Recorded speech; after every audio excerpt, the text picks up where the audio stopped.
कराची के एक पुराने मोहल्ले में अरशद नाम का मोबाइल टेक्नीशियन रहता था। लोग उसे मोहल्ले का डॉक्टर कहते थे क्योंकि वो हर खराब फोन जिंदा कर देता था। एक रात तकरीबन 11 बजे जब दुकानें बंद हो रही थीं, एक निकाब पहने आदमी आया। उसके हाथ में एक स्याह पुराना स्मार्टफोन था। फोन टूटा फूटा जैसे आग में जला हो और अजब सा बोझल लग रहा था। आदमी ने बस इतना कहा, उसे ठीक कर दो, लेकिन उसे खोलो मत, जो भी उसे खोलेगा वो वापस नहीं बचेगा। अरशद ने सोचा कोई पागल होगा। उसने फोन लिया और आदमी के जाने के बाद तजस्सुस में फोन खोलने की कोशिश की। जैसे ही उसने पींच खोला, अंदर की स्क्रीन खुद ब खुद रोशन हो गई बगैर बैटरी के।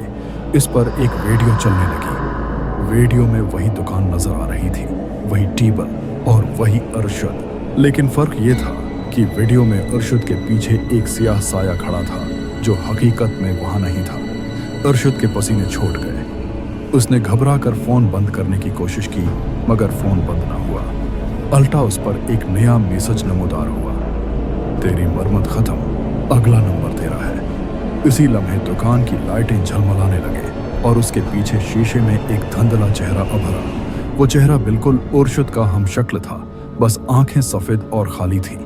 अरशद के हाथ कांपने लगे। अचानक फोन की बेल बजी। कान से लगाया तो दूसरी तरफ से खुद उसकी अपनी आवाज आई, जल्दी कर, वो तेरे पीछे है। अरशद ने पीछे पलट कर देखा तो एक साया इस पर झपटा। अगली सुबह जब लोग दुकान पर आए तो अंदर कोई नहीं था। मेज पर वही काला मोबाइल रखा था जिसकी स्क्रीन पर एक नाम जल रहा था, आवर अरशद, स्टेटस डिलीटेड।